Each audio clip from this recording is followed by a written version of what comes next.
Alors, mesdames et messieurs, chers amis, bienvenue. Merci d'être venus. Et au nom de l'Orthomate et de la Fondation Collège Universitaire Régulant, je suis très heureux d'ouvrir cet événement sur le thème des soins des troubles du stress post-traumatique pour les victimes de la traite des êtres humains. Alors, en effet, les impacts post-traumatiques peuvent bouleverser à ce point le comportement d'une victime qu'elle se retrouve dans l'incapacité de témoigner concrètement sur son historique et sur les sévices vécus, dans une attitude objective qui va contre son intérêt lors des premiers contacts avec les personnes d'autorité qui doivent qualifier son statut juridique de victime.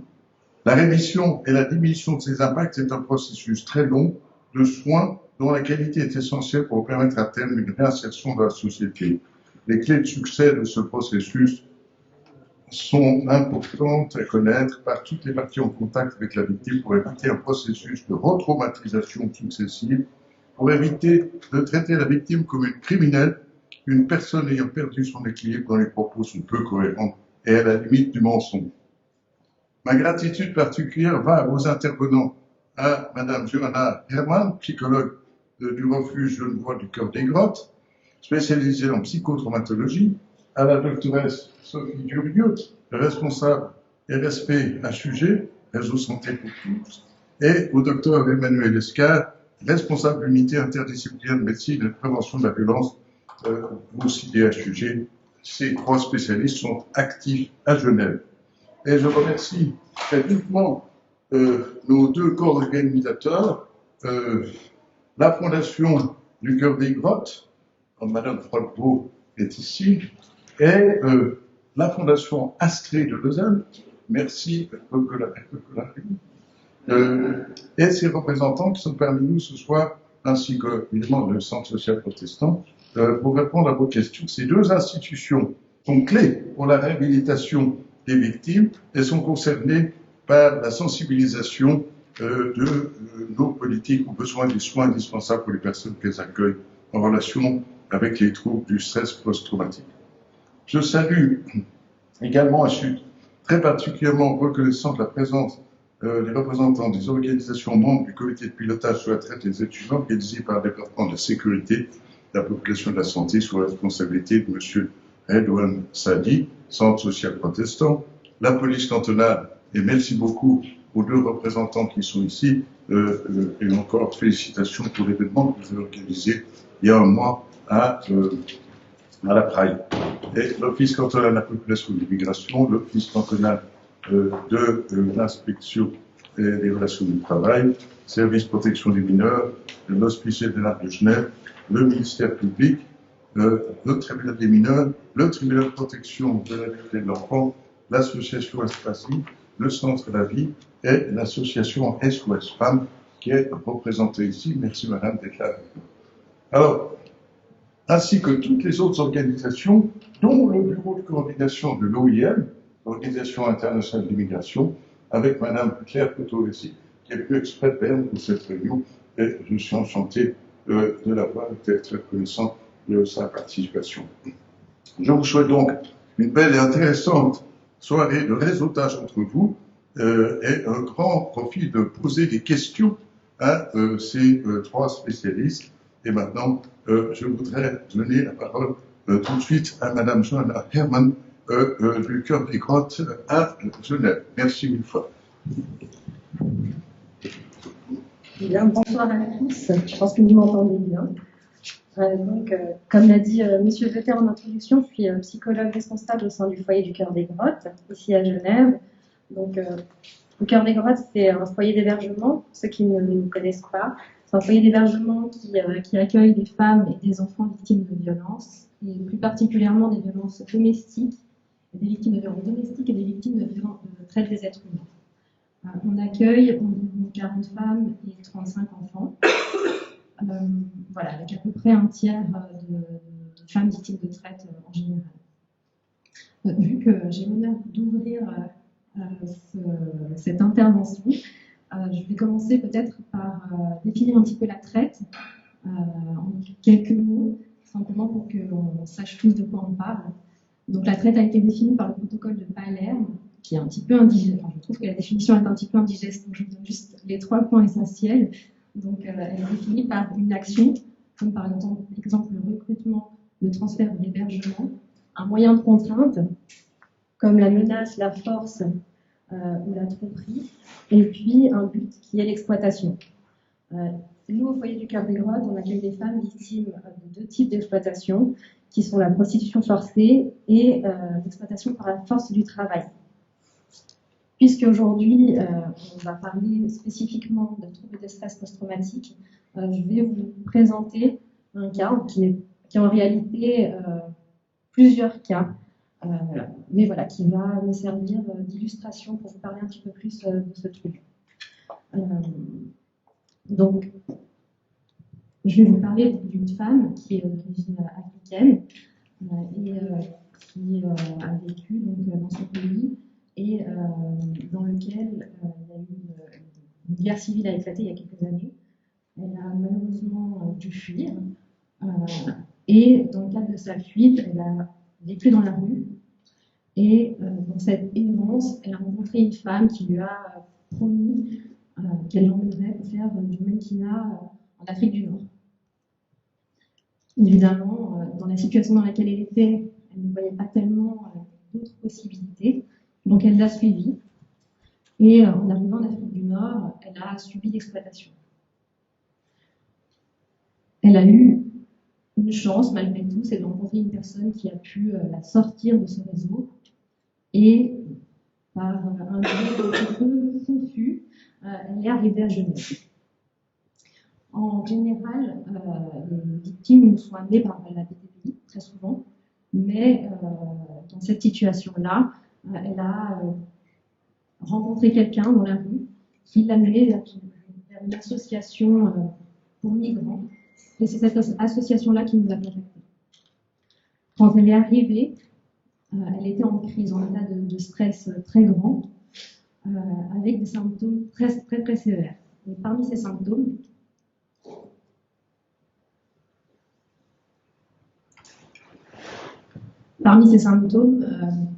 on voyait des souvenirs de ce qu'elle avait vécu, très envahissants.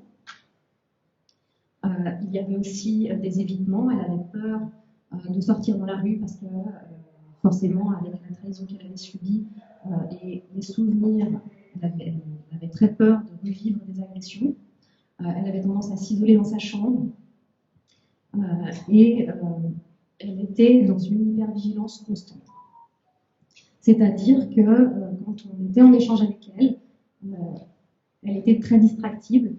Elle pouvait, par une personne qui passe ou par un bruit, tout à coup se rigidifier ou regarder sur le côté. Voilà, en tout cas elle était dans ce qu'on appelle en hypervigilance. Ce que je vous dis là, ça concerne une femme et ça concerne quasiment toutes les femmes du Cœur des Grottes. Et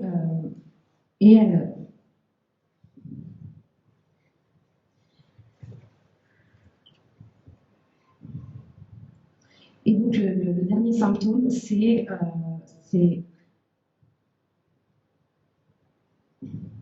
excusez-moi. Donc le dernier symptôme, c'est l'impact sur l'humeur et les cognitions. Et en fait, ces femmes-là, elles sont tellement dans une défiance vis-à-vis des autres qu'elles n'arrivent plus à nous faire confiance.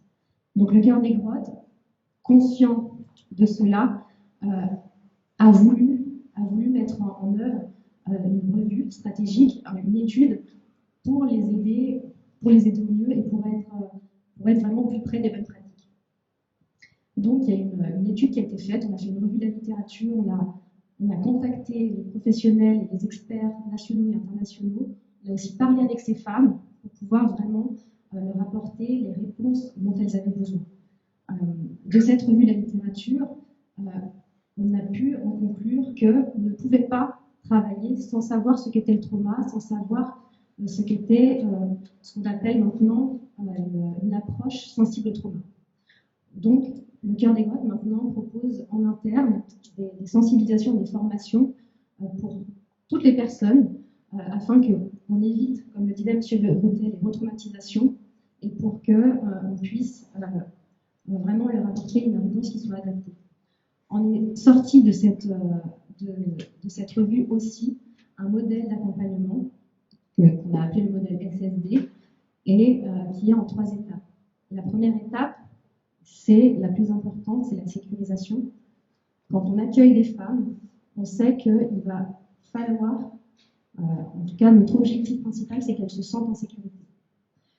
Donc on les accueille et notre but premier, c'est de leur, non pas de leur dire qu'elles peuvent nous faire confiance, mais de le leur prouver.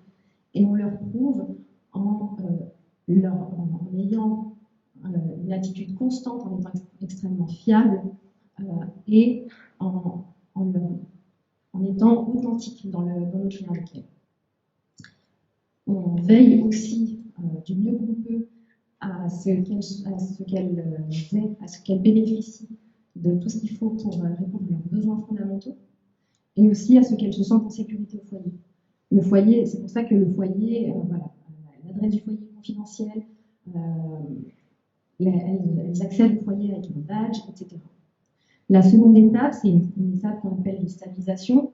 Une fois que les personnes se sentent en sécurité, on va essayer de les aider à identifier un petit peu les symptômes et à apprendre à les réguler petit à petit.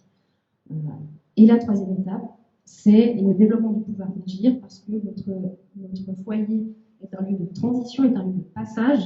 Donc, la durée moyenne de séjour est de 10 mois. Donc, on souhaite les accompagner aussi à la sortie du foyer.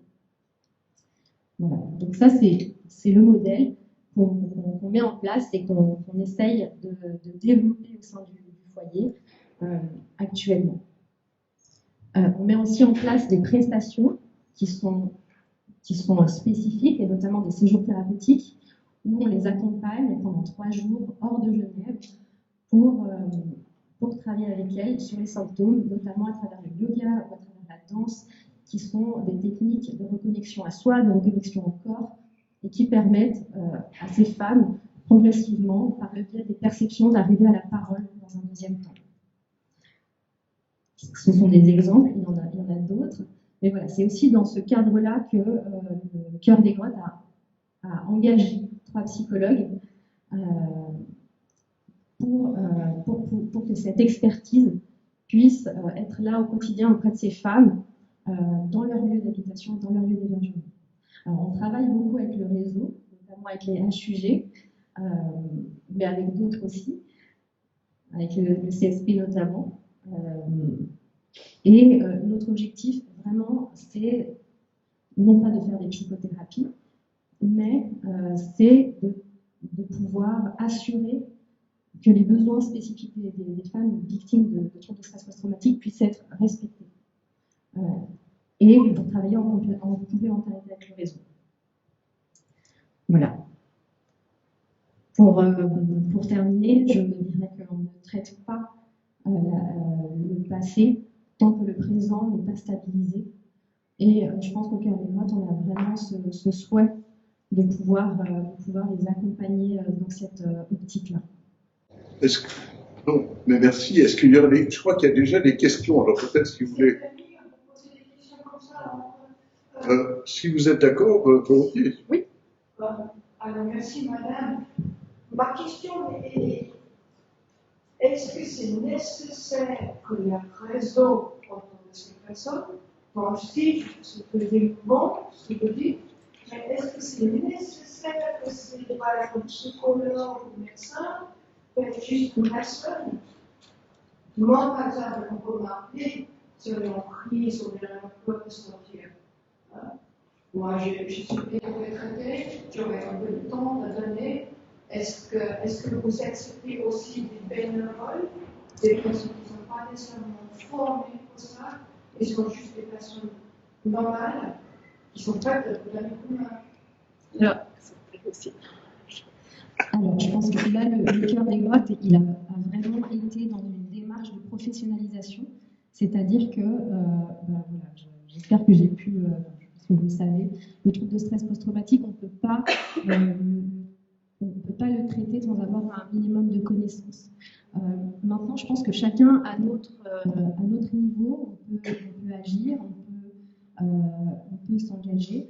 Alors, du coup, peut-être pas à travers le Cœur des Grottes, mais notamment par votre présence ici. Déjà, vous pouvez faire quelque chose, et puis en parlant, parce que la problématique de la traite, je pense qu'on en parle très peu, encore trop peu.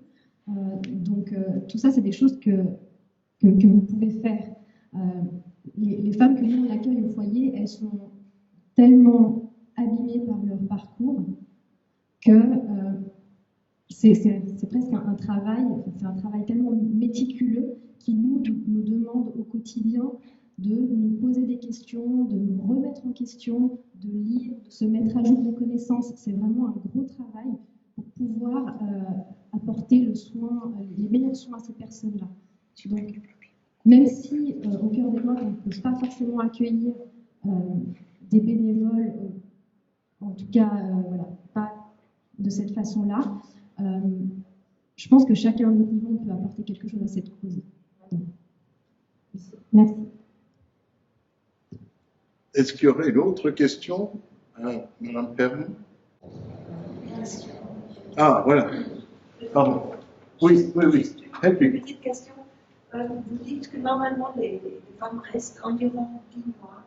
Et après, comment est-ce que vous les accompagnez pour qu'elles puissent faire leur chemin? Où est-ce que vous les dirigez? Est-ce que vous avez des contacts réguliers avec d'autres institutions ou... Merci pour la question. C'est une question qui est centrale.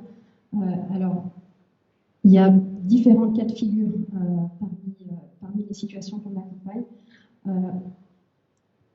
Dans le meilleur cas, elles accèdent à un permis de séjour. Je n'ai pas abordé ça, mais effectivement, c'est une question qui est centrale. J'ai terminé en disant qu'on ne traite pas le passé tant que le présent n'est pas stabilisé. La question du permis de séjour est clairement un frein à la stabilisation, elle est clairement un frein au sentiment de sécurité dans le présent. La situation que je vous ai présentée, c'est une personne qui actuellement n'a pas de permis de séjour. Elle est encore très à risque d'être envoyée dans son pays dans lequel elle se sent très insécurisée, dans lequel elle ne sait même pas si sa famille est encore en vie. Donc, clairement, ça modifie la trajectoire. Dans le meilleur des cas, elles obtiennent une possibilité de rester sur le sol suisse et un appartement, et puis dans ce cas-là, on va happy end, comme on dit, entre guillemets, même s'il y a encore beaucoup de travail après.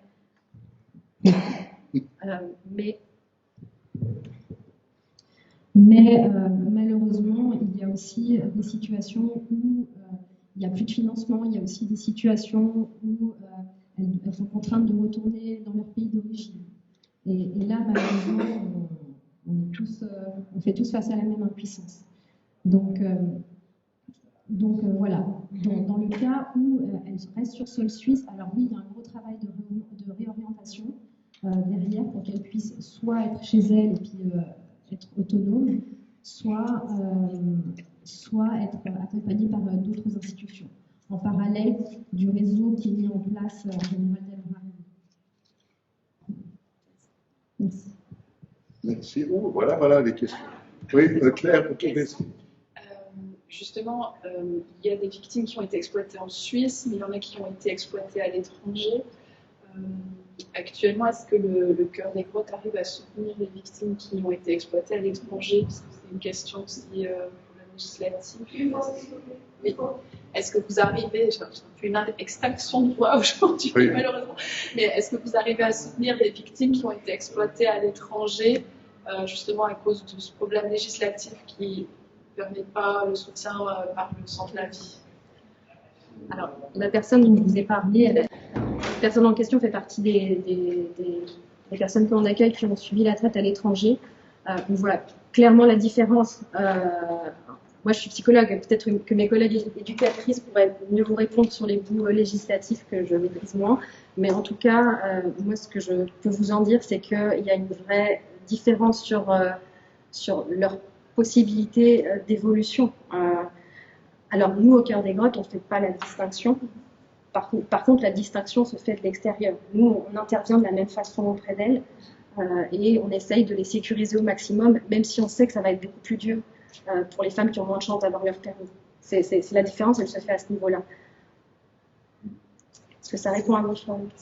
Je peux me permettre, mais il y avait d'autres questions à ça, mais par exemple, on peut prendre tout à fait l'exemple que vous citez de quelqu'un qui viendrait demander l'asile en Suisse parce qu'il a été victime de traite en Italie, mais les empreintes digitales ont été prises en Italie. Et donc, si on demande l'asile en Suisse, mais que ces empreintes digitales ont été prises en Italie, alors c'est pas un bon exemple en ce moment parce que l'Italie ne reprend pas ses ressortissants, mais admettons en Espagne, ça peut arriver partout dans un pays européen. Si cette situation de traite, de prostitution forcée, etc., a eu lieu dans un pays européen et qu'il y a une demande d'asile, et ça passe souvent par une demande d'asile, alors, le CSP sera là pour bien, pour clarifier tout ça, alors il y a de fortes chances que la Suisse dise non mais attendez, nous, la demande d'asile, c'est pas à nous de la traiter, cette dame devrait retourner en Espagne, en Italie, je sais pas où, aller voir la police et faire clamer le fait qu'elle est victime de traite.